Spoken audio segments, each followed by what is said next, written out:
What's up mga kapuso? Narito po ang mga kapanapanabik na ganap dito lamang po sa Born to Shine. May mga nag-post tungkol dito sa Yumi na mas sikat talaga si Jennie kaysa kay Megan mga kapuso at wala daw pumapansin dito kay Megan. Ito na naman ang dahilan kung kaya't lalong nagalit at nagselos si Megan dito kay Jennie dahil nga mas matindi talaga ang hatak ni Jennie kaysa kay Megan mga kapuso, at ibinato nga ni Megan ang kanyang cellphone nang makita niya ang post na ito dahil lalo pat marami ang nambabas dito kay Megan.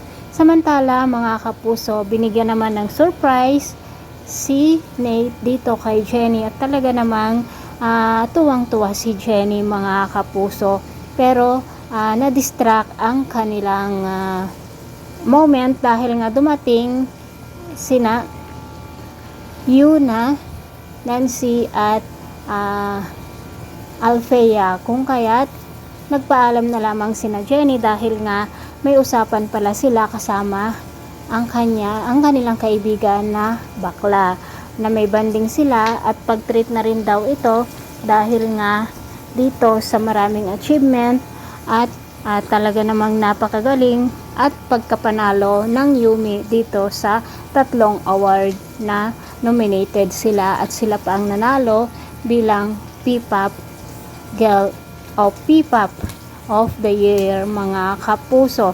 Samantala mga kapuso, ang alam naman ng tatay ng bakla na ito ay nililigawan niya si Jennie, ngunit magkamali ang kanyang tatay dahil nga ang lalaking ito ay isang bakla. Samantala mga kapuso, hindi na nga talaga matiis ni Megan ang kanyang pagsiselos kay Jennie at nag-post nga siya na ang kaibigan nito ay isang bakla. Sinabi nga ng kaibigan ni Jennie na si Megan ang nag-post dito, ngunit sinabi naman ni Jennie wala silang ebidensya. Kung kaya't dito na nga nagtampo ang bakla na ito at sinabi niya na mas kinakampihan pa niya ngayon si Megan kaysa kanya na matagal na niyang kaibigan at laging sumusuporta sa kanya. Mga kapuso, pakabangan po natin ang bawat eksena dito lamang po sa Born to Shine. Maraming salamat mga kapuso sa walang sawang pagsubaybay. See you on my next video. God bless.